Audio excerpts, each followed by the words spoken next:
The views, thoughts, and opinions expressed in this podcast belong solely to those expressing them and do not necessarily reflect the OSIP Foundation Incorporated or any other group or individual.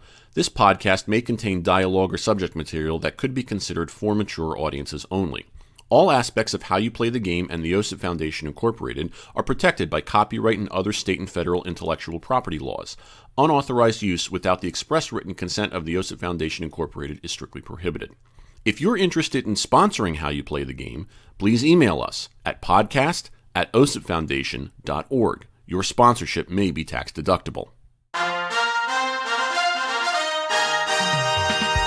Coming to you live, and by live I mean pre-recorded, from the back room at Uno Pizzeria in Hamilton, New Jersey. Welcome to How You Play the Game, the official podcast of the OSIP Foundation. Yours truly, Jack Furlong, with you as we talk to you about what's going on as far as the world of sportsmanship is concerned. This is going to be the first episode of the month of July, the year 2018.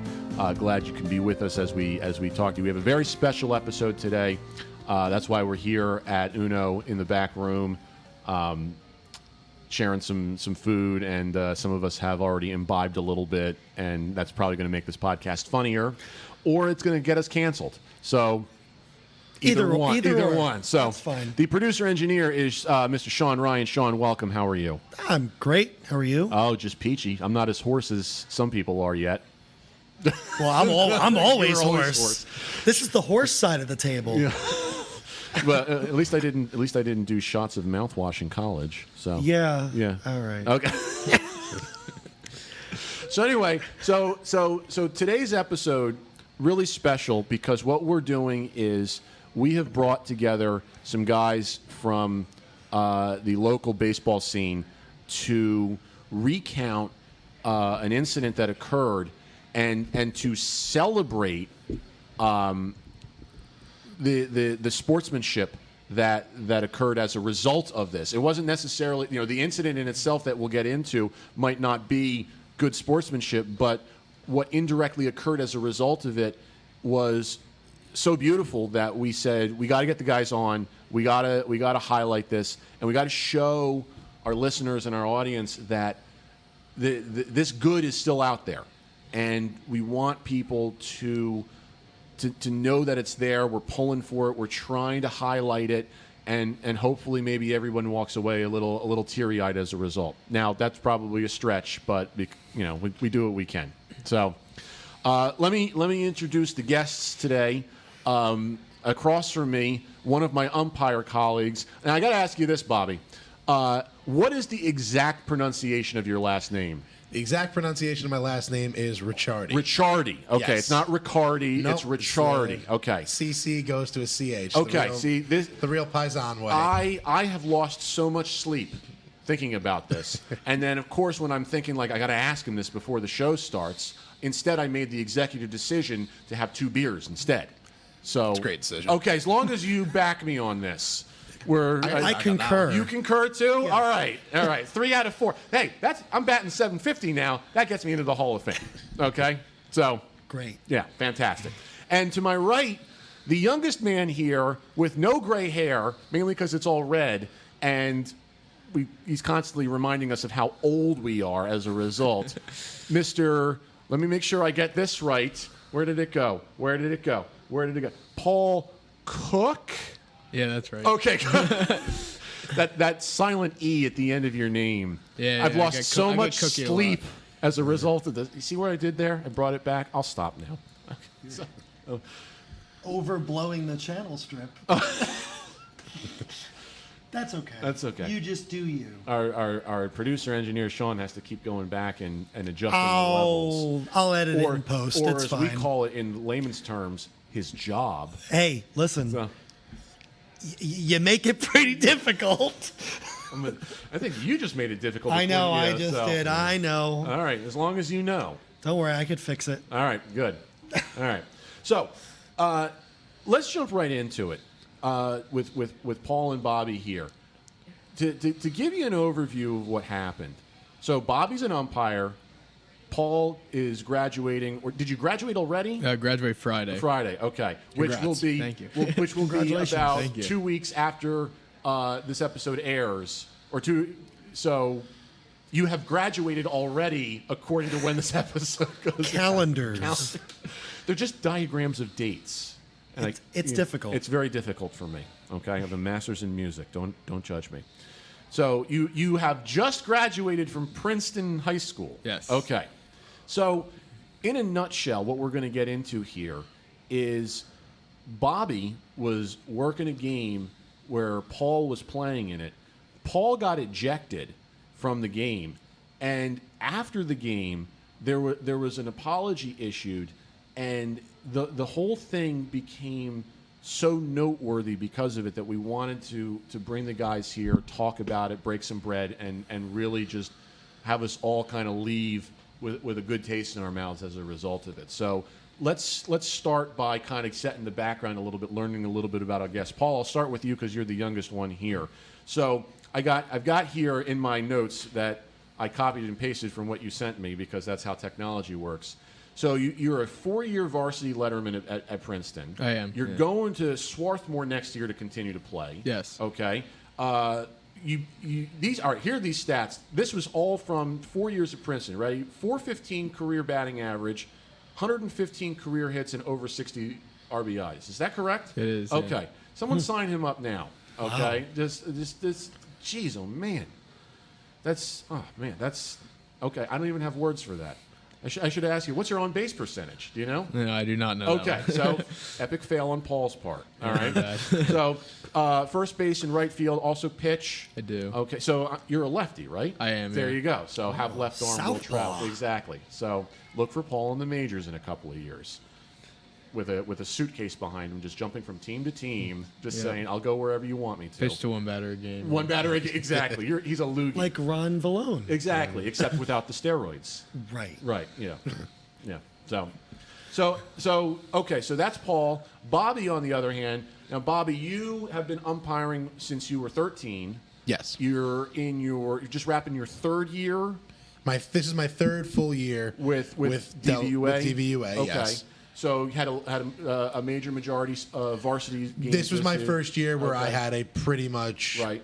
heavy majority varsity You schedule. also have a baseball background, played in high school and whatnot.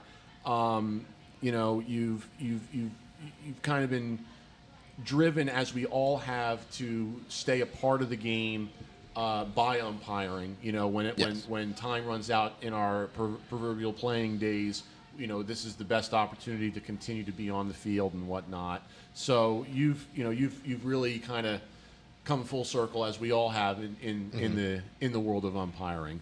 So, and the pains, as we all know, of Without a doubt. Yeah. Okay. So now that we've said all that, and we know who our guests are, and what they're about. So let's talk about the day in question. It was Princeton and Notre Dame. Yeah. Notre Dame. Notre Dame. Okay.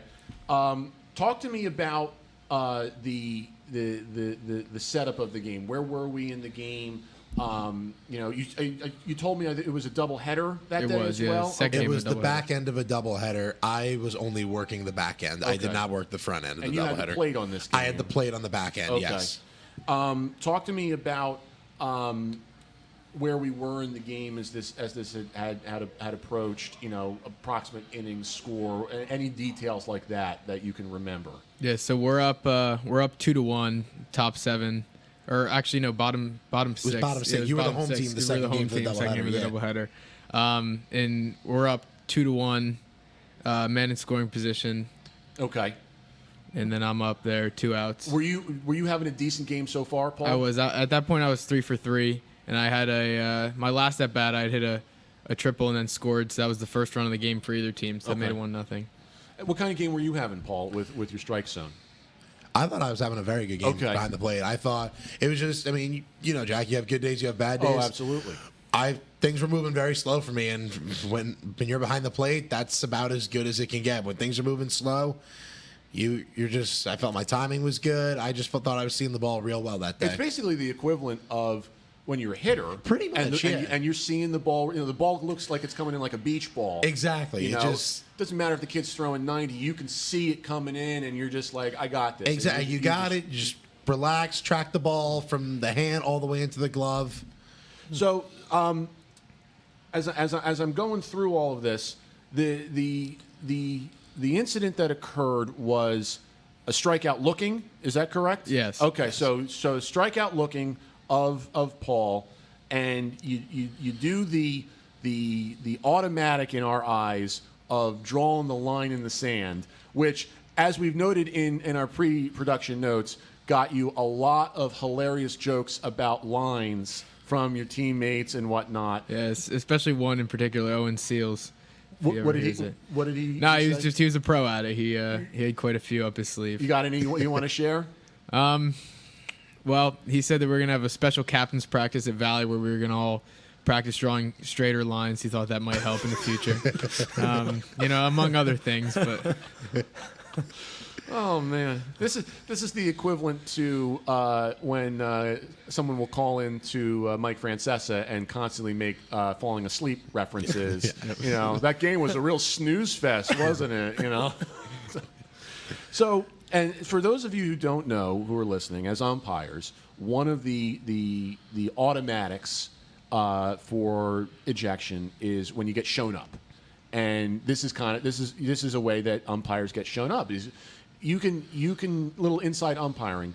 You can talk to umpires a lot without the physical nature. Bobby, would you agree with this? Without a doubt. So as long as you're not doing anything demonstrative physically, no one knows what's being said basically.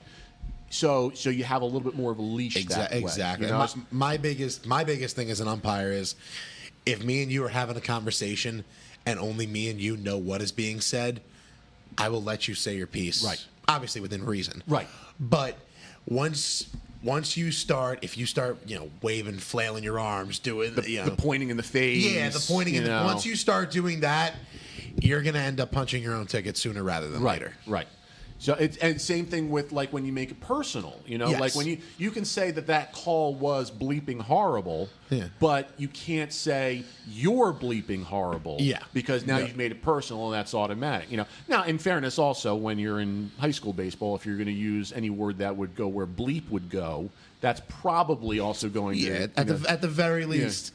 You've gotten my attention. Exactly. Now. At the bare minimum, you've gotten my attention. Yeah, we try to avoid that. Exactly. Yeah. If we really wanted that, there are so many other situations that we can get stuck in traffic, for example, and have people just yelling at us for causing traffic jams. Yeah. One of my favorite bits on that is from the pre-disgraced Louis C.K. when he was talking about being stuck in traffic, and he said, I'm sitting there in traffic.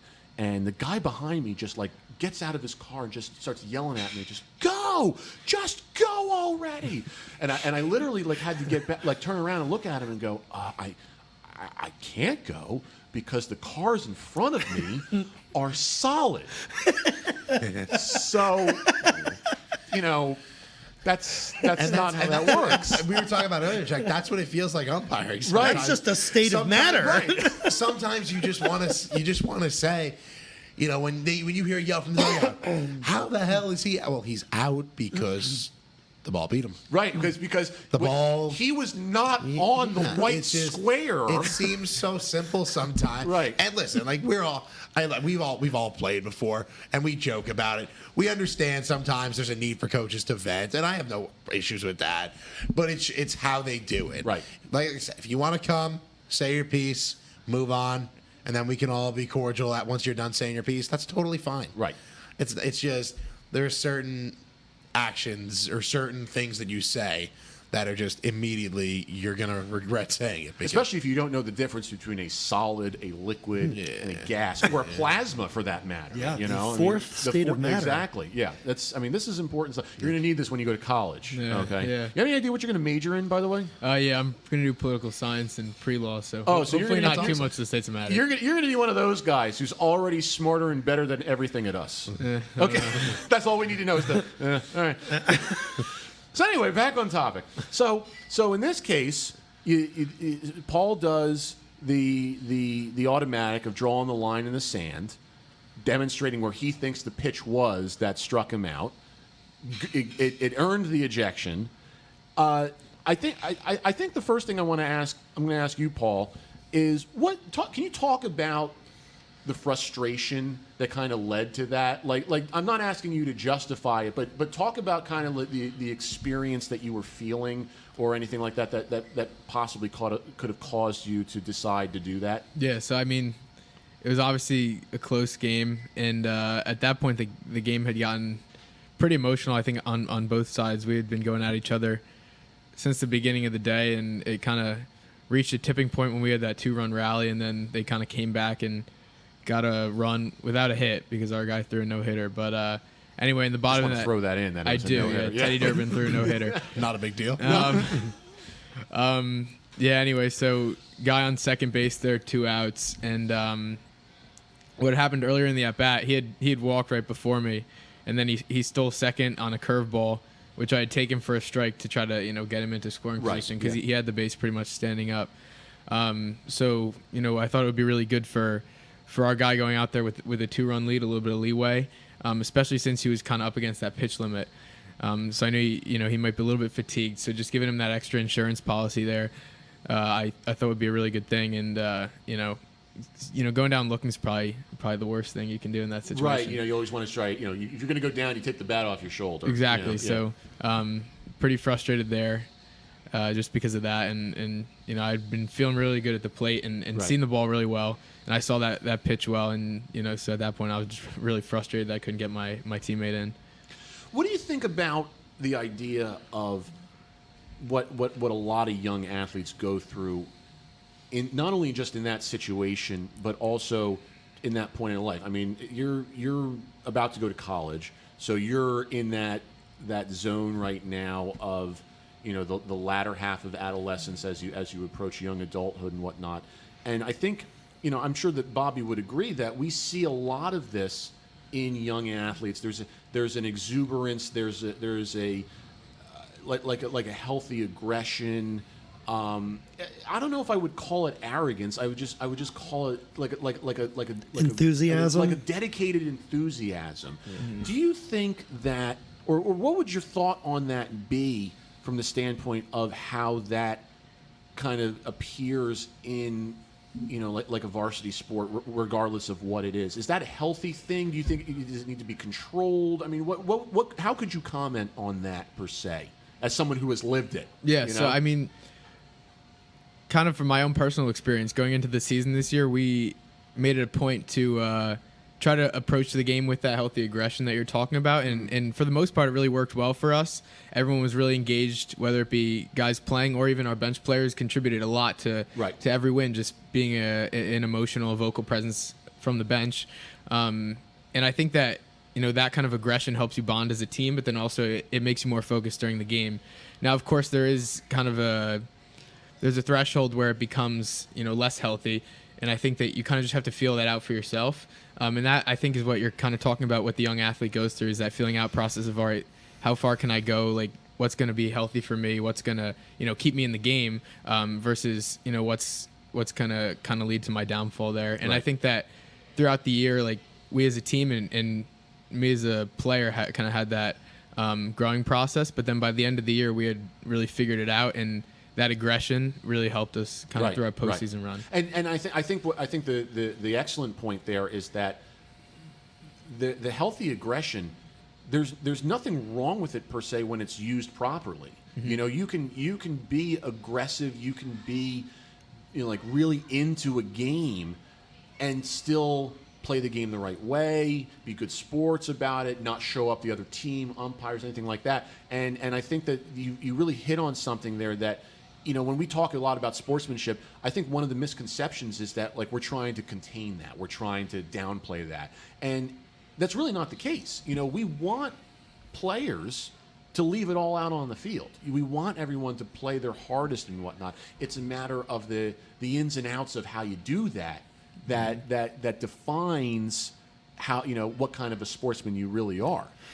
And speaking of leaving it on the field, and Paul, I think you would agree with this, that as an athlete, you're kind of always on stage, whether you're playing or not. Mm-hmm. No matter what, and we've talked about this, Jack. Right. No matter where you are, and if you're that good of a player, and you're, it's sort of you're sort of an integral part of the community in a way, and you kind of have to, especially with high school sports and Right. the coverage it gets. Absolutely. Absolutely. So wherever you are, you're I keep saying you're always going to be on stage in a way. It's, you know what it's like. It's and this is kind of like an obtuse way of looking at it, but Paul, if you're the star athlete in the spring for the whole school, and then you happen to get, and I'm not saying that this has ever happened to you, but let's say you get busted for underage drinking or something like that, you're on stage as a result of that, because you have this kind of higher standard that's being fairly or unfairly put upon you as a result of that. I mean, is that something that you might feel a little bit as an athlete, especially in the case of how good Princeton was this year? Yeah, I mean, I think as the season went along, we gained a lot of, we gained a pretty big following from our school. So yeah, we were constantly on stage, and that day in particular, I feel like on the field we were really on stage just in the way that the two games had been going. It was during spring break, so Notre Dame had a pretty sizable fan base out there, and we had a bunch of people out there as well, and so kind of the way that the game went, you are put on a stage, and then obviously if you're having a successful season like we did this year, the stage just kind of grows, and I think it's a good thing if you can learn to kind of cope with that stage and not act irresponsibly. I think it helps a lot of guys when they grow into that role. But yeah, in the beginning, it's definitely an adjustment process. Yeah. And Jack, we've talked about this where it's, playing a game of baseball or any sport really is not unlike playing a concert in a Exactly. way. Exactly. It's a performance. Yeah. And, people are watching and obviously cheering. It's not exactly like a concert because no one's preventing you from playing. Well, the other thing too is I can't get people to show up for concerts. I don't know how I'm going to get people to show up for my baseball games, but But I'm jealous of you. That's what I'm saying. Okay. But the point is that people are watching for the entertainment, but you also sort of have to be on your best behavior, and it's a fine line tempering that aggression into focused play and getting out of hand. I could imagine at times it can be pretty difficult to temper that. Well, it's also, the similarities are from the standpoint of, watching how people react after they mess up, for example.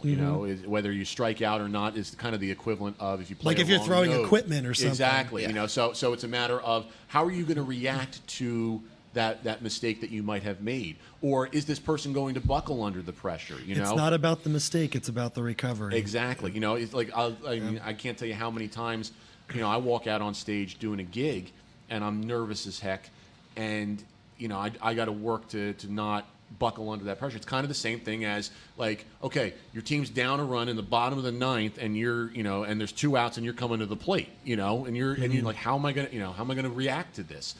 And the human response is such that you go into fight or flight a little bit. So it's a really interesting thing that I think we as human beings take for granted sometimes, and we really need to kind of reevaluate a little bit. And that kind of leads me into the question for Bobby here, in that, so in this situation at hand, talk to me. I mean, I obviously know kind of the answer, but tell everybody else. What do you go through internally or emotionally when a player does something that is automatically you're running them, you're ejected? Well, I mean, I forget who asked me. Someone asked me recently that, maybe not so recently, maybe after the game. So when did you decide to eject him? And for me, I almost thought that was maybe a mischaracterization because I didn't decide in the sense that like I took a split. Like I decided as much as I see a pitch, it's on the block, I call it a strike. It's one of those automatic trigger. It's just second nature. Right. To me, I was just making a call much like pitch is high, it's a ball. Just a second nature kind of thing. So for me, it doesn't really. I don't really realize it, and especially Paul had said it was an intense game. You guys in Notre Dame were kind of chomping, getting at each other a little bit. I guess 14 Definitely. innings. You guys were starting to wear on each other a little bit. So it was such an intense game, and it was so late in the game. I almost kind of had to just shake it off because I still got the 7th inning of a 1-run game that I have to call, Right. and nobody's gonna be sympathetic to me because I tossed a player, I let my head go, I missed a couple pitches in the 7th inning. Nobody's gonna want to hear that. Right.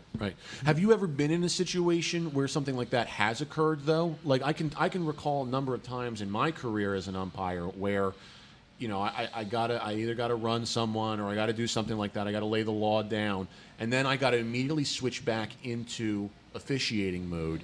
And for a good 2 batters or something like that, I'm kind of on edge a little bit. Like I really didn't want to have to do that, and I had to, and now I've got to like recalm myself down. That's got to be really difficult to do. Definitely, it almost, I would say it almost didn't apply as much in this case because what Paul did, it wasn't.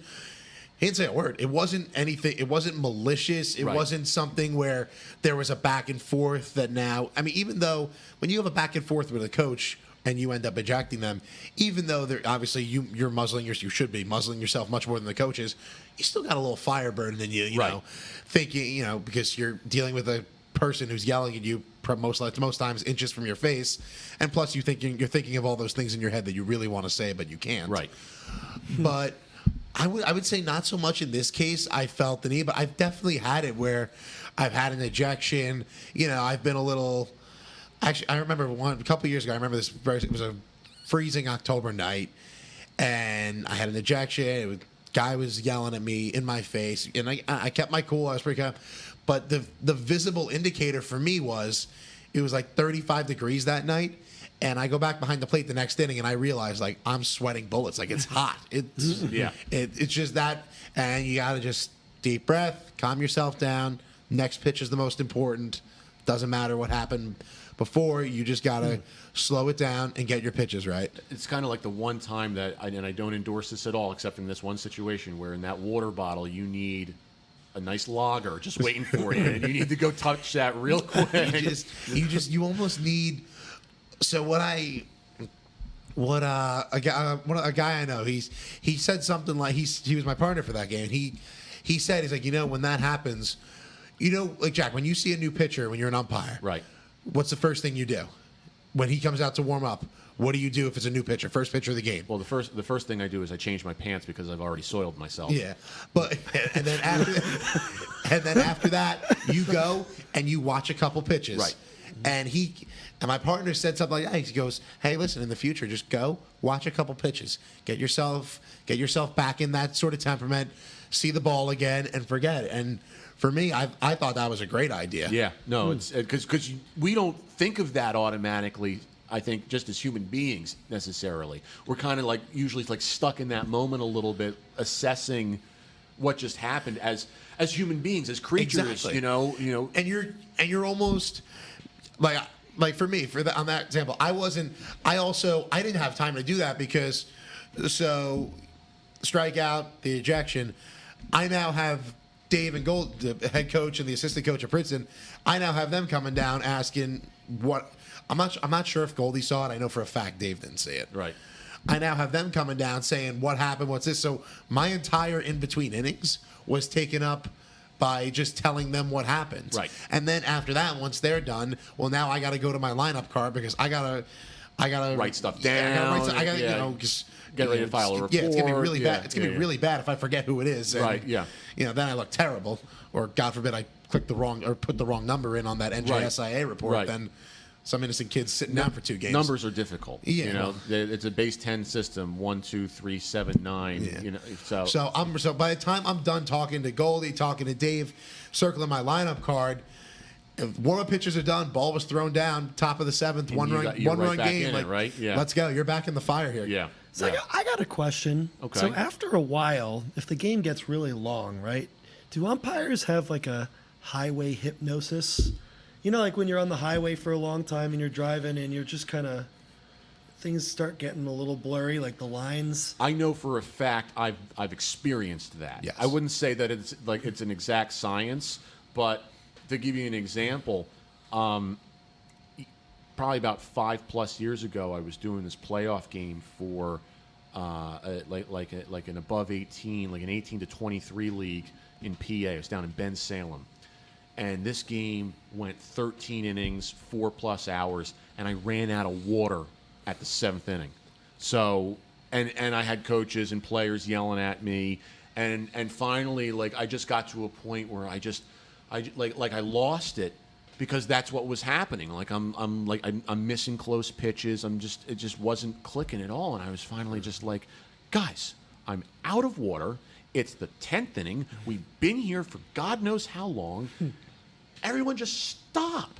Now, thankfully, the visiting team caught on to this and didn't say a word to me for the rest of the game. In fact, their fans came over and started giving me water.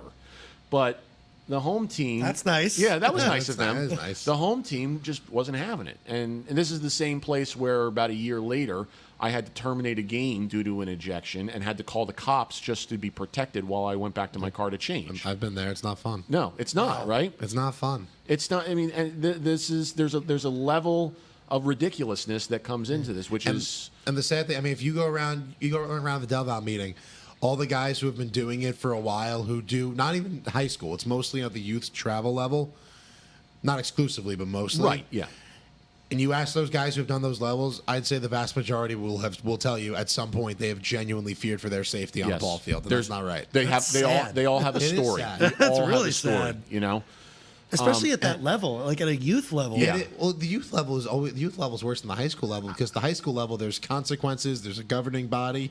The youth level, Right. they just go to a different tournament next weekend, Right. and it is what it is. Yeah. Wow. It's a real conundrum, if you will. So we talked about what umpires go through right after that. Paul, can you talk about kind of what you experienced right after that, and then as the remainder of the game went on, and then after the game and things like that? Like what kind of was going through your mind as you realized what was happening and kind of coming down from that high? Yeah, so as you said, I was on definitely kind of a high there going into it because just the way it had been going, there's almost like there was kind of like a little layer that like I didn't really care at first because I was just like, oh, well, you know, I didn't really recognize it. But then I realized I was supposed to pitch the next inning because our guy was running up against the pitch count. Right. And I was like, oh, shoot, like, you know, I hope that he can stay under 110 pitches because otherwise, you know, this is an even bigger mistake. Right. You know, if we lose the game. So I just sat in the dugout and watched and just kind of hoped that he could get through it. And he did. He got through with like 8 pitches in the inning. That's really just an indictment on the other team for not realizing and swinging at so- pitches. So that was a really good job there. After the game, you know, we kind of shook hands, and then I think Goldie went back over to try to like negotiate the 2-game suspension, which didn't. Dave did. So after the game, and this was the first time I had Princeton High School, and this isn't a knock on Dave. Actually, I like Dave. I think Dave's a great coach. I think he's a great coach. I think he's a good guy. This is Dave Roberts for Yes. those who are listening at Princeton High. And I think he's done a great job with your program. Mm-hmm. He came over because when you're a newer umpire, not even newer umpire, because I'm not new to umpiring. I'm new to umpiring. When you haven't been seen exactly. by coaches. Exactly. Yeah. When you are not a known commodity to the coaches, all of them to some extent. Some do it maliciously, but just about all of, not Dave, but some do it maliciously. Just about all of them do it. They all try to work with you. Try to work you, not work with you. Work you a little bit. Yeah, take that word out. Yeah, you can edit that, Sean. Yeah.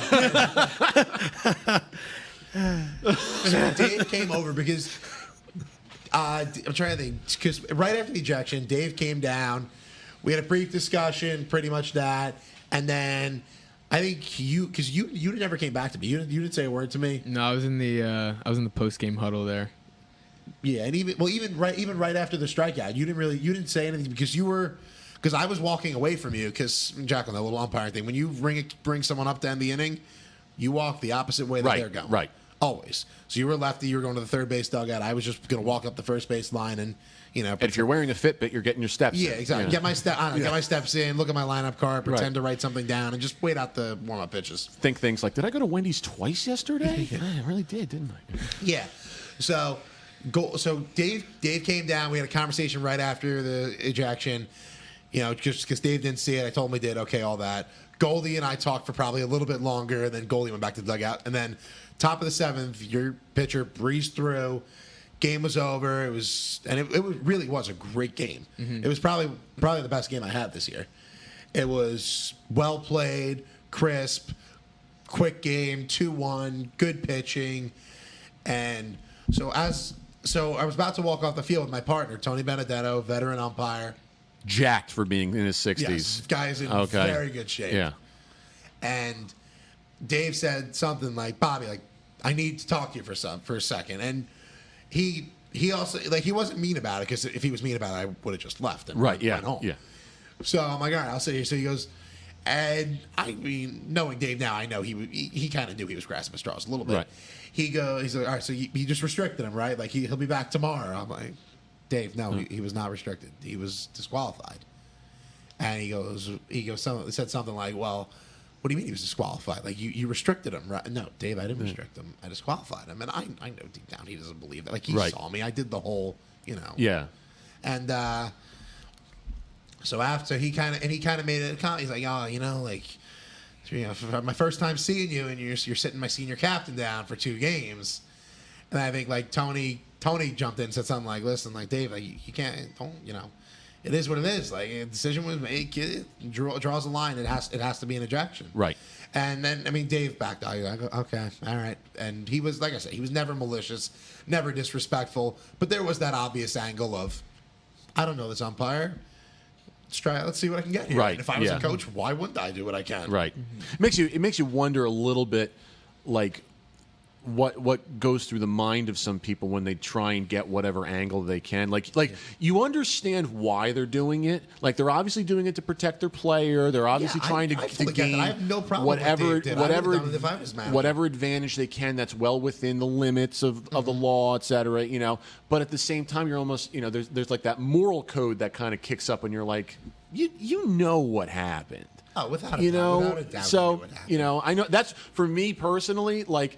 I remember a situation where when I was coaching a senior Babe Ruth team, I had a kid get tossed for throwing a helmet against a fence. And, I'm looking at him and I'm thinking to myself, yeah, I would have tossed him too, if I'm umpiring. And, I think people, players and parents are kind of looking at me why didn't you go out and say something? Why don't you do this, do that? And I'm just like, the moral fiber in my brain kicked up and said, no, the kid was in the wrong. Why? Why am I going to do anything other than tell him to get in the dugout and sit down? I just think it's an interesting question that we ask, or we have to ask in general, because it goes beyond sports. It kind of goes to like a speeding ticket. We've all gotten a speeding ticket before, and we all think to ourselves, okay, I could try and fight this and see, what I can I get it reduced? Can I do this? Can I do that? All these different things. But in the back of your mind, you're like, I know I'm guilty of this. I know I was speeding. I was caught red-handed. I deserve what this is. But there's a part I know of this. I know this. I totally know this. But there's a part of me that, that, or not me in general, but the proverbial person that says, if it's only going to cost me time of my day, I'm going to go to the court, see if I can get the points reduced, and I'll pay a fine, Without a doubt.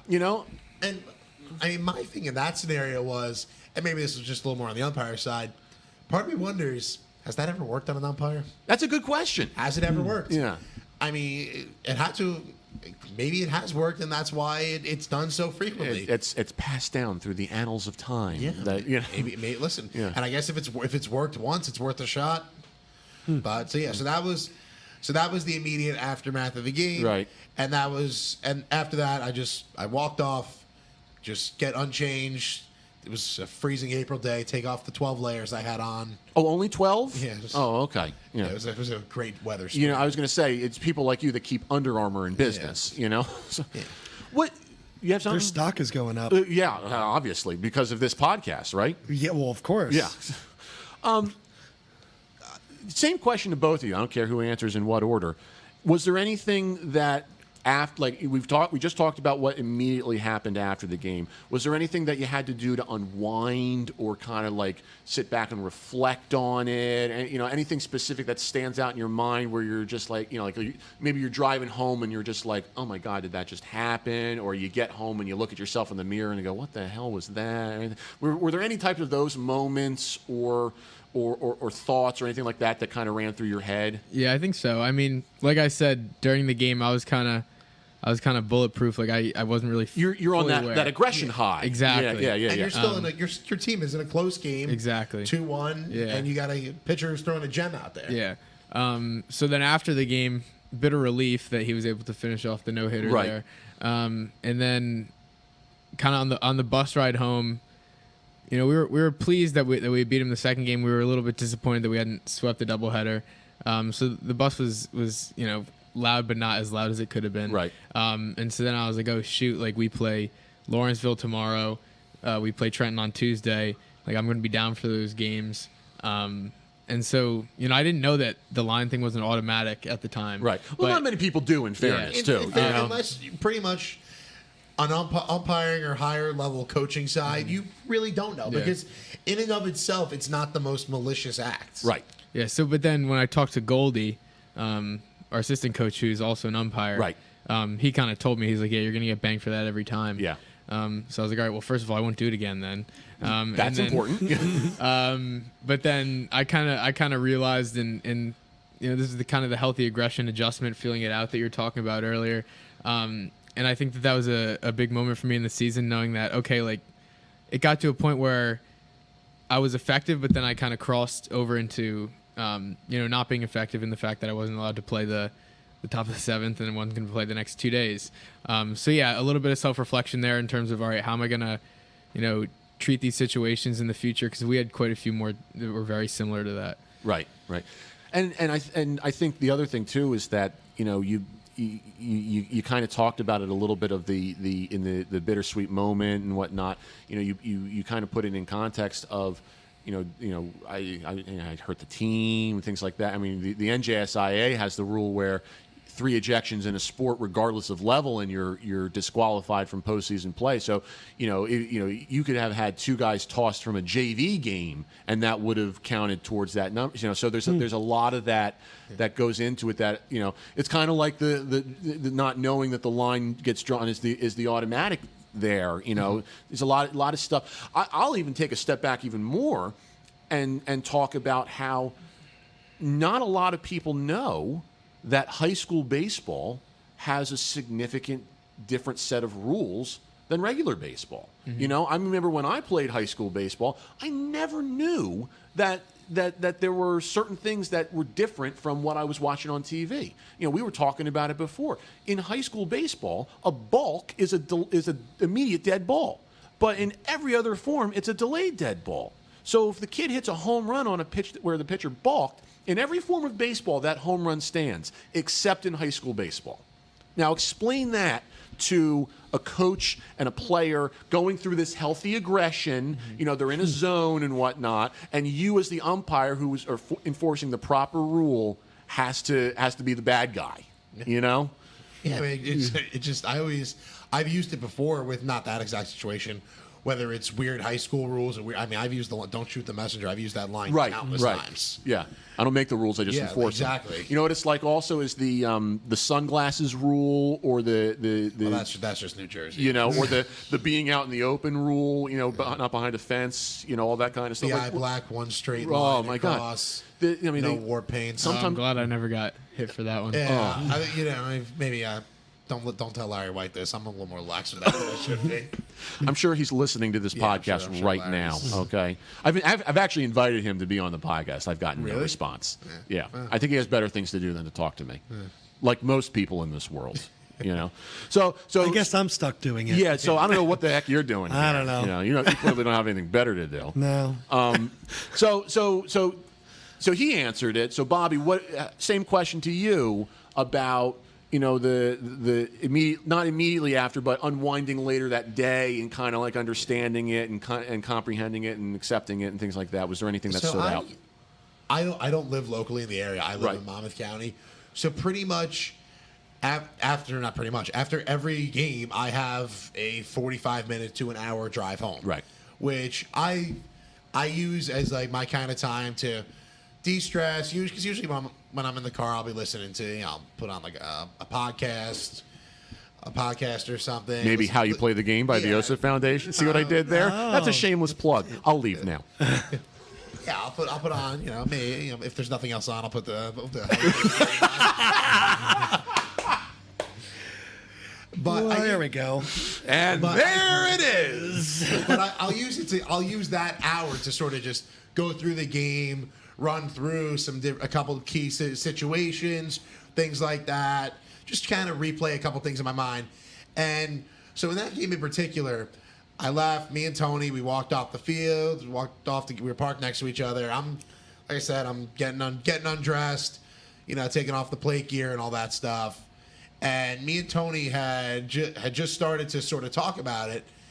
And I see this woman like clearly coming out of her way, visibly going. We parked near no one. There was no reason anyone should be passing our cars. Which, as umpires, Jack, is what we like to do. I don't need to talk to people in the parking lot. And with the kind of car that I drive, people can see it too. Yeah. A giant green box with a vanity plate. Yeah. Yeah, exactly. So it's just you don't need to talk to anyone in the parking lot after your game. Just take your stuff off, go home. But this woman clearly came out of her way to come talk to us, and she had a Princeton High School sweatshirt on. So in my head, I was thinking like I might just leave the shin guards on and go get changed at Wawa. Like I'm not in the mood for this. I've been doing this for some time. The vast majority of the time, they're not coming over to ask what I'm doing later tonight or tell me what a great job I did. Like they're usually there to. I'm sure that there are some women in your life that would kind of be feeling, left out if they ask you what you're doing later tonight. Yeah, I didn't mean it like that. But so she comes over and she tells me, obviously, you know who this is, Paul. Yeah, it's my mom. Yeah, it's Mrs. Cooke. And she comes over and she asked the question about like about what the penalty was, and I said, well, it's unfortunately any disqualification is a 2-game suspension. That's right away. And then she says, like, I'm very sorry, like I didn't raise him to be. I'll keep it PG, a bad person. Jeez. Oh, you didn't know that one? No, I didn't know it was that bad. We're like the Jerry Springer show. Secrets are coming out. Yeah. I didn't raise him to be that one compound. This isn't a reflection on his mom, by the way. No, I'm just saying. So she came over, apologized, whatever, and then she asked me for a copy for like my email address. I wrote it down, and I gave her Notre Dame's lineup card for that day. And so I couldn't really unwind then. So after your mom sort of walked away, me and Tony, we talked for about 5-10 minutes because like we were in the far corner of the parking lot, no one was there. And then on the way home, like I was just kind of just sitting in the car, didn't even put anything on, just driving home. You're in that solitude silence. Yeah, exactly. It's quite peaceful. Cone of silence. Exactly. Yeah. It's quite peaceful. Just after a game, reflecting on what you did. And even, I reflected on that, but there were also other things during a game. There was a lot during the game, yeah. Yeah, it was one of those games where I could have driven for 3 hours. There was a lot to think about, go back on, reflect on. It was high-intensity game, well-played game. 2 schools, I don't know whether you didn't like each other that much before, but you guys were certainly... We weren't getting along very well. Yeah, you weren't getting along on that particular day. Maybe it was just everyone, everyone was a little cold, just a little doubleheader. Everyone seemed a little short that day. I don't, that raises a good question. I don't mean to go off on the tangent a little bit, but we've been talking about this a lot. When I was in high school, and I feel like I'm saying this like I'm the old geezer, which I clearly am out of the 4 of us, but I feel like it wasn't that long ago that I graduated high school. There was never like that kind of animosity with another team. I mean, now maybe this was also because we weren't as familiar with other teams. We didn't go out scouting other teams. We didn't have social media, so there was no Facebook or anything like that to do. I mean, we had AOL Instant Messenger, okay, and that was, Sean, I think you those really good old days. Yeah, remember those days when you get the bling. Yep. Yeah. So. And the door slamming. Yeah. Sound Oh man. effect. Oh, this takes me back. But anyway, the point being that I just don't recall a lot of that animosity. Now, I guess the question is, does that just breed from this healthy aggression, or is there something else at play that maybe needs to be examined? I mean, Paul, jump in when I'm done. Correct me if I'm wrong. I think it's just the state of youth sports as a whole leading up to high school sports. Because, I mean, we were talking earlier, everyone in basically everyone in the baseball community in the county, in the definitely. CVC. And whether that comes from playing against each other at Little League or summer ball levels, and also just because social media exacerbates it, but there's so much more, whether you're intertwined playing on the same teams against teams. You know, you could have a kid you didn't get along with in 12-year-old Little League districts. Now you're playing him in a high school game. You know it. You recognize him. It's the same kid. Yeah. So that same aggression is going to be there. Yeah, I mean, I think this year we saw kind of that type of animosity and that aggression in most of our games. It was kind of more news for us if we didn't kind of get into it with the other team. A scrappy team, and I think that breeds it a little bit. Yeah, so we kind of had that attitude from the beginning of the year that, like, you know, a lot of times, you know, we hadn't had a winning record in, you know, something like 17 years. Right. So we came in, we're like, you know, we are going to have a winning record. We did by a lot. And, you know, we kind of just were not going to take no for an answer. So I think for us, it depended kind of game to game. The Notre Dame game definitely had, you know, part of it was that we had been playing them for 14 innings. But then part of it was because from the beginning, like, there had just kind of been, their bench was loud, our bench was loud, and it carried over onto the field to the point where, like, you know, guys are saying things to each other when they're in the box or, you know, like when they're on base and stuff like that. But, you know, I've definitely seen an uptick in that. My freshman year, that wasn't as prevalent. Right. Whereas this year, not only in our games, but, you know, in talking to my friends that play for different schools, they had experienced that too. And it is the fact that I've been playing against some of these kids since the time I was, you know, 9, 10 years old. And it's not necessarily that you don't like them, but it's that you know them. And so familiarity just breeds contempt. So when they do something that upsets you, you know, I've been seeing them for, you know, 8, 9 years, and now I'm going to kind of say something back to them, and then it sparks from there. And when you're close as a team, and I think there were a lot of teams that were really close this year as a unit in the CVC, then everyone kind of jumps on. That's where you get that kind of animosity. Do we think that something has to be done about that, or maybe is there just a shift in perspective that we need with that? Because, I mean, in a vacuum, I look at that and it breaks my heart a little bit. But I also understand the dynamic of the team and how this kind of stuff kind of, you know, occurs a little bit. I mean, does it just fall under the same category of you can do this stuff on the field and then as soon as the game's over, we're all buds again? I mean, I think to some extent, I like those games when there's that healthy aggression is what we're going to be calling. When there's that healthy aggression out there, I love it because there's nothing more boring than calling a baseball game, Jack, where the two teams don't want to be there. Right. If I have two teams that don't want to be there, why should I want it? Right. Why should I want to be it? When there's that healthy aggression. Now again, it's a fine line between healthy aggression and, you know, trash talking, berating. Right. Yeah. That whole, you know. But when you get that healthy aggression, that in and of itself, I think is a good thing, within the context that we're all lining up and shaking hands at the end of the game. Right. And I think you raise a great point there in that there's a difference between this boisterous nature and actually saying something that falls under the categories of what we talk about in the sportsmanship statement that we read, where you're really like saying something to a kid on the other team that is inappropriate.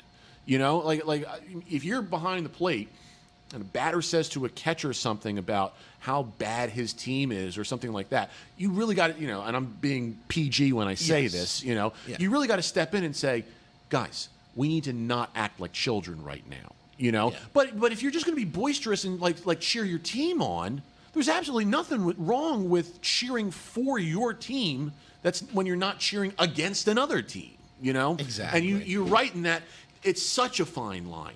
There's you know, it's very much like the strike zone. I don't know if I can define it, but I know it when I see it. Yeah. You know, it's that old argument from the Supreme Court justice in the 20th century when he had to define hardcore pornography. He basically said, I can't define it exactly, but I know it when I see it. And that's kind of the same thing here. I'm not endorsing hardcore pornography or anything. I'm just trying to quote history. Okay. What is the sportsmanship? So we have to saying that you read. We say. have to read a statement. For all New Jersey certified officials, have to read the statement before For all sports. for all sports, all levels. It's the same. It's the same universally? thing. Same thing in New Jersey. Do you know it by memory? I know it by Say it by memory Only because nerd, but yes. yes, I know it by memory. There will be no tolerance for negative statements or actions between opposing players and coaches. This includes taunting, baiting, berating opponents, trash talking, or actions which ridicule or cause embarrassment to them. Any verbal, written, or physical conduct related to race, gender, ethnicity, disability, sexual orientation, or religion shall not be tolerated, could subject the violator to ejection, and may result in penalties being assessed against your team. If such comments are heard, a penalty will be assessed immediately. We've been instructed not to issue warnings. It is your responsibility to remind your team of this policy. Yeah. There's no reason to applaud that. I'm just going to go home and cry. Okay, it's not something. Honestly, Paul's looking at me like I'm. Yeah. No, I mean, I've heard it now for the past 2 years. Yeah, exactly.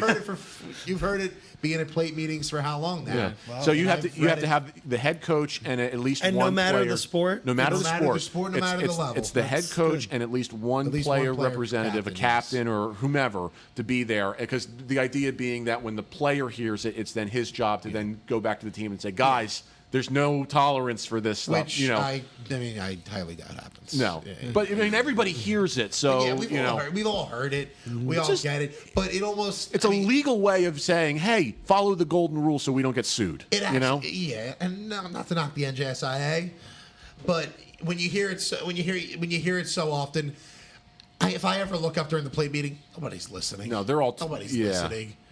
You Now, is this who's only who's for the looking state- at their cleats? Who's Is this just for New Jersey? New or- Jersey, some states have adopted it in some part. Like I know Pennsylvania has one that's very Pennsylvania has similar. an abbreviated version of it that's a little more golden rule type thing. A lot of this has to do also with legality.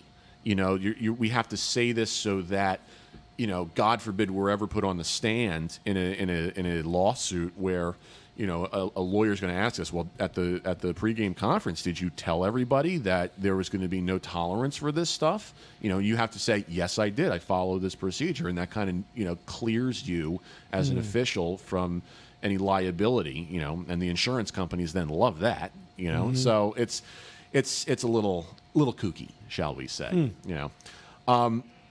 Okay, so let's to move it along a little bit. Let's jump into, I think, something probably the climax here that I think really needs to be highlighted, and what we're here to highlight and celebrate.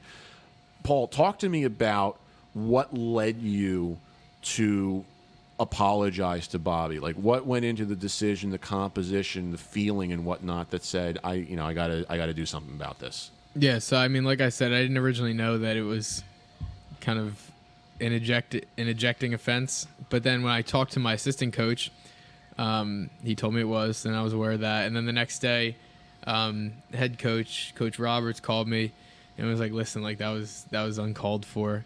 Like, can't have that because now you're out for 2 games. Like that's you can't be having you sit down for 2 games."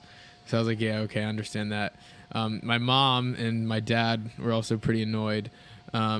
So I talked with them, but then they went out to a dinner that night. And then I kind of just, at that point, I was like, all right, well, I made a mistake. I make mistakes. As we all do, Yeah. So I'm going to learn from it. I'm not going to let it kind of define the season. So the best way for me to do that was just to kind of move on from it and rid myself of it. But then at the same time, acknowledge the fact that I had done something that was uncalled for. So since my mom had gotten the email address for me, I was then able to kind of draft that and send it off that night, which I think helped me in a sense kind of grow from that experience and not because a lot of times when I went back to school on Monday, everyone was kind of like asking me about it. People were yelling like, "Oh, free Paul, free PC in the hallway," like that kind of thing. They didn't realize that this was a remake of Ferris Bueller and Save Ferris for crying out loud. But okay, I also think, not to interrupt, I think maybe to the non-baseball mind, when they hear you got thrown out of the game, they probably imagine you went Lupinella on me. Yeah. So I mean, like when that was kind of the environment when I got back to school. I was getting, kind of a lot of like support. Not that I really needed support at that point. Well, but I mean, you could have just run with it. Like, oh, look at all these girls that are supporting me. So. But so with that kind of environment, it would have been easy to just kind of, agree and be like, yeah, like I didn't get deserve this. Like, screw that. Like, when can I come back? But I realized that I'd done something that was wrong, so I wanted to learn from it myself. But I also wanted my team to be able to grow from it. So writing that email was a nice way for me to move on, and also kind of let Bobby know that I didn't mean to disrespect him in any way, and that I respected the job that he was doing as an umpire. It's interesting that you bring that up because you basically exercised the demon. You released it by doing that, and I think that a lot of people hold on to that because they don't know how to react to that, and it's a very mature and wise thing to realize. Something that I think we can all be in admiration that you can come to that conclusion at your age. I mean, there are guys at my age who don't understand that, and guys well beyond me who don't understand that, and it's such an amazing thing that you can do that, and I just wish we had guys like that who all over the CVC, regardless of sport, gender, everything, just who have the ability to say, let's take something bad and turn it into something good. It's not to be preachy about it, but it almost has like a Christian overtone in that you're taking this a solemn event and turning it into this joyous occasion, and to me that speaks volumes about your character and your maturity, and it's just I'm in awe of that. Now, Bobby, when you got this, how did you react? So I was actually, funny enough, I was actually at Yankee Stadium when I got the email. Oh, so you were in heaven when it happened. I was at the Yankee game that night. I got the email. I saw it. It was 10 minutes of first pitch. And I said to myself, I'll no disrespect, Paul. I'll deal with this tomorrow. I want to give it the time it deserves. I didn't just want to hit reply and say okay and then send. Yeah. Cool, bro. Cool story, bro. Thanks, fam. I wanted to actually give it the attention it deserved and craft a reply that made it seem like I'm a functioning adult and not just a kid at the Yankee game. I don't know, man. I've known you for a little bit. I'll lie. So the next morning, which was a Saturday morning, I opened it up, I read it, and it kind of, and I appreciate it because what I appreciated the most about it was just we don't see it. We don't. Right. There's no two ways about it. We don't see it. We deal with people, like I was saying earlier when Paul's mom said to us in the parking lot. People often tell us what they think of the job we did post game. Right. Rarely, if ever, is it positive. Right. Yeah, you don't get nobody goes out of their way to tell the umpires they did a great job out of the game. They go out of their way to tell you, well, you sucked. You kicked this call at third. You did that. You did this. So just seeing the fact that he acknowledged and respected the job that we do, and respected that because that's all we want. I don't need everyone to agree with every call I have. I can have no problem agreeing to disagree with a coach, a player, whoever. But just as long as there's some mutual respect there, and that's what was so evident in the email, was that there was a level of respect there that he does really appreciate the job that we do.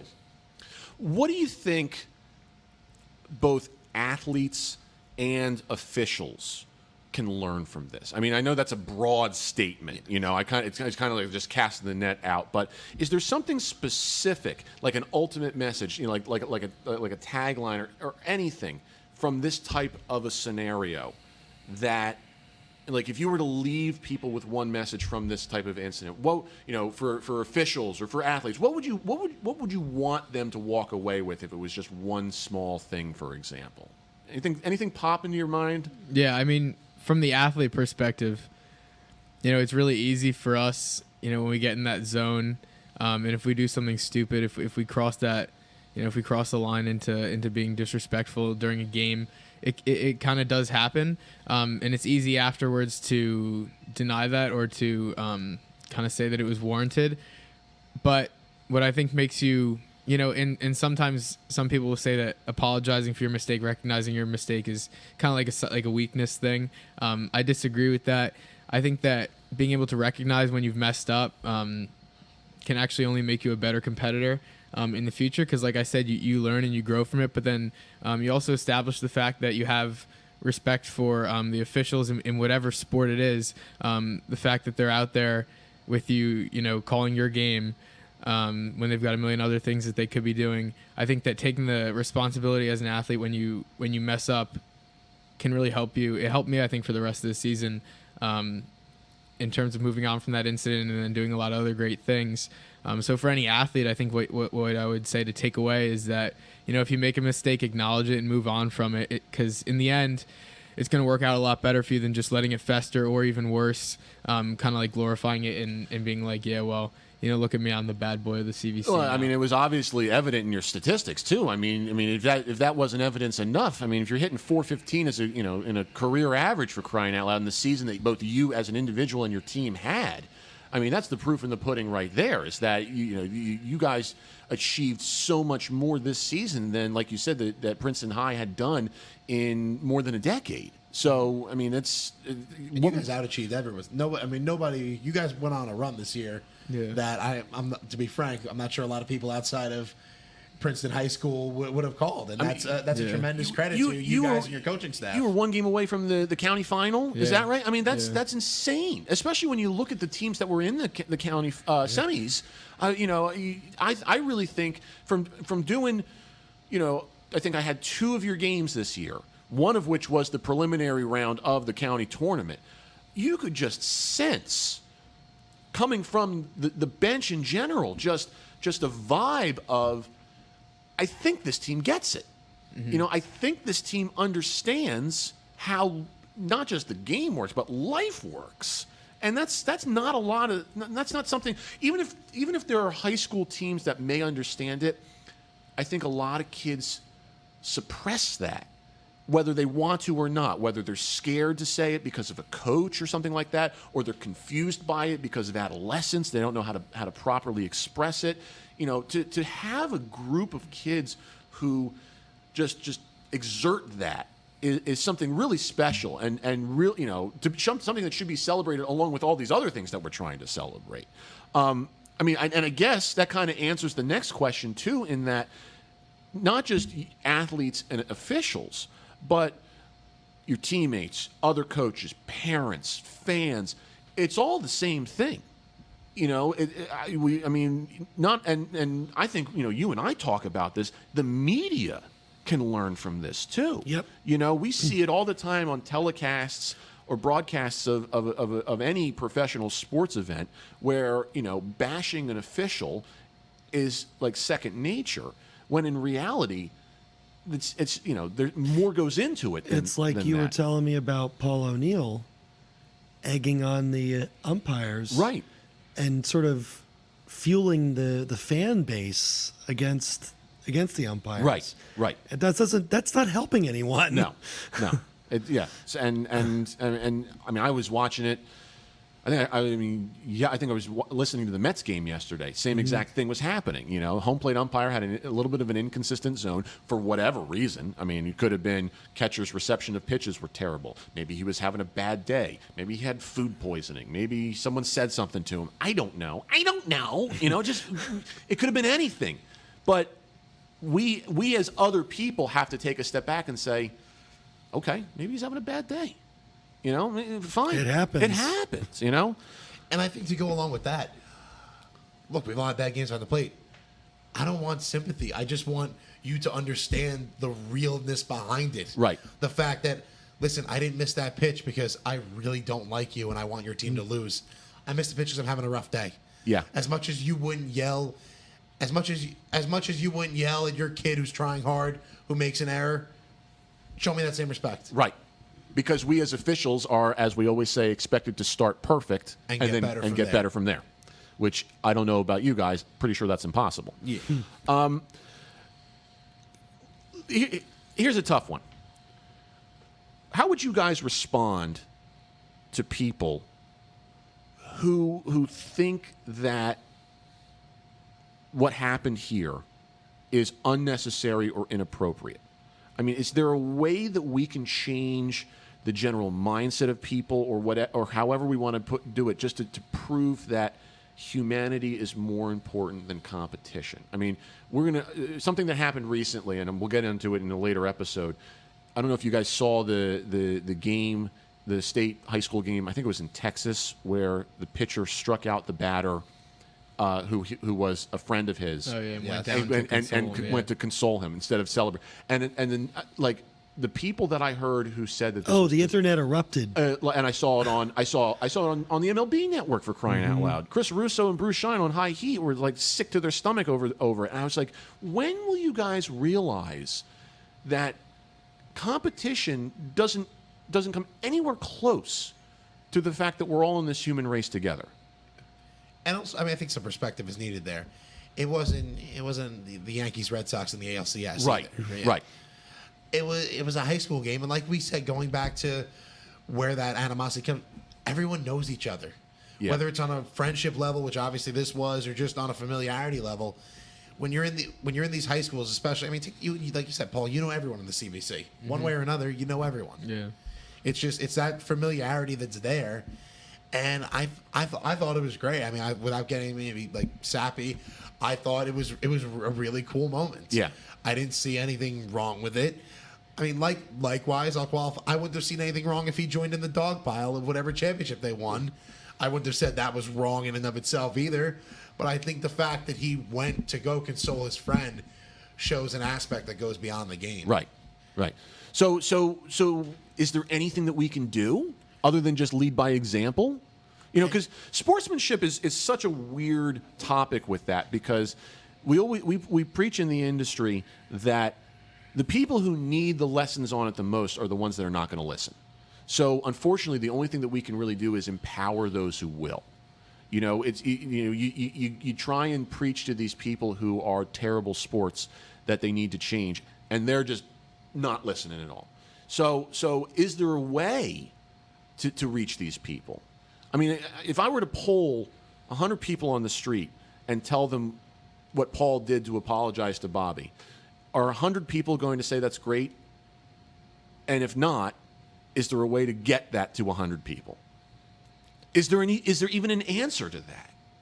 You know? I mean, I think that, like, in any type of situation like that, you know, there's always going to be the person that's kind of hard-nosed, old school, that's going to say, Right. oh, like, you know, tough it out, like, fight your battles. And there's definitely a place for that. Not necessarily, like, in this kind of setting. Right. Because ultimately, that approach is going to kind of burn more bridges than it builds. Right. So yeah, there's always going to be people that are going to say that and that are going to believe that. And to an extent, you have to kind of ignore them, you know, because they're not going to, like, it's like you said, they're not going to listen. They don't realize Right. kind of the way that they act and how it's sometimes destructive. But I think that, you know, for some of those people that maybe have a little bit of introspection, a little bit of ability to do that, to reflect, maybe they at some point realize, like, hey, I have no perspective whatsoever on this issue or that issue, and then potentially can readjust their behavior to make it more appropriate for whatever setting they're in. Right, right. I guess I'll leave it with this, because we've gone on long enough, and I'm already sensing that I'm going to get an email from Paul's parents for keeping him out as late as I. You know, it's a good thing you're graduating this week. You know. Yeah, I don't have much to. Yeah. Yeah. Now you're not busting it real hard. Last week of senior year. Not necessarily. What else is there? Anything else that we can do to highlight and celebrate this? I mean, this is the epitome of good sportsmanship. We have taken something, that has a rough connotation and turned it into this. I mean, again, it sounds kind of sappy, but this magical thing, this thing that shows that there is still good in humanity. What else can we do to highlight this, other than basically, kneeling down and hailing Paul, because I don't know if my back will allow that, or my knees. You wouldn't believe this, but I'm a 6'3" catcher, and my knees hate me right now. Okay, so I think maybe this is just geared a little bit more towards officials, because that's the perspective I have. Right. I think from an official's perspective, hey, Jack, we've all sat in places much like this. We've all sat at the bar, told war stories about this coach, what about this coach, right, and we've complained and we've called them, we've probably called them worse names than they've called us on the field behind. Can only imagine if you heard what we were talking about before we even hit the record button. Okay, but they're not all bad. They're not all bad. Yeah, really, there are people behind this game. There are people on every level. Like we were saying, us and Paul, we were talking earlier. These coaches. Nobody's getting rich off high school baseball. Right. Most umpires are leaving early from work to go get $83 tops for, in essence, 3 hours of work. Nobody's doing it because they're making a living. The coaches, none of them are getting rich off of it either. They're doing it because they love the game and they want to promote the kids. And the kids are doing it purely for a love of the game. Right. And that competitive nature of trying to reach the next level and trying to be the best that they could. If everyone would just recognize that there are people behind this game, and that at the end of the day, everybody's going to go home and everybody's going to live their life, and life will continue no matter what happens in this game. It sounds like a pipe dream, but you're right. And I don't want to downplay it, because I love when I'm not saying the game doesn't matter. I'm not saying that. Be as competitive as you want, but just maybe perspective's the wrong word, but maybe just some level of realism as to where this high school baseball game in Mercer County falls in the big picture of everything. Yeah. Yeah. I agree. What say you, Mr. Man of the Hour? Again, from an athlete's perspective, the way I kind of tried to approach it throughout the rest of the season is, when I got the incessant line drawing jokes, I just kind of accepted.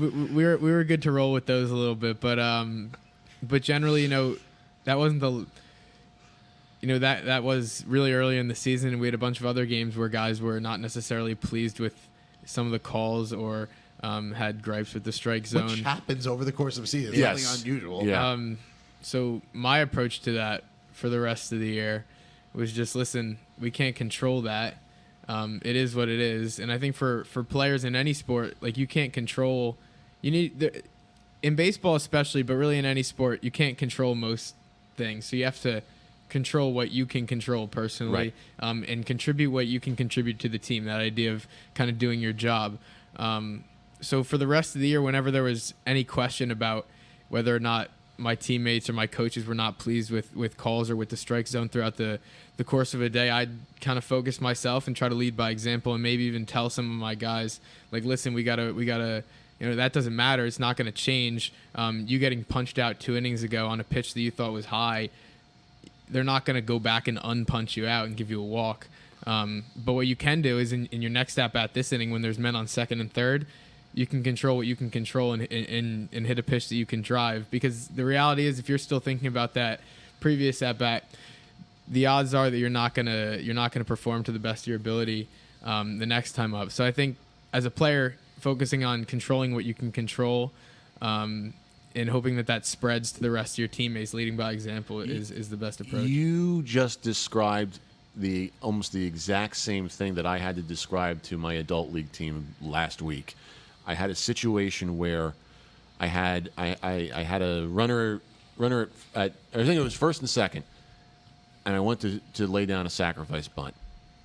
Pitch comes inside and hits my jersey, and the home plate umpire didn't see it and actually called it foul. He thought it hit the bat. And I'm like, and I turned to him. I said, Rich, that hit my jersey, man. That didn't hit the bat. And he kind of just looked at me like, you kind of see someone's eyes when you know that they made a mistake, but they're not sure what to do about it. So I said, knowing umpire mechanics, I said, can you check with Joe, your partner? And so he checked, and unfortunately, the call stood. They didn't overturn it.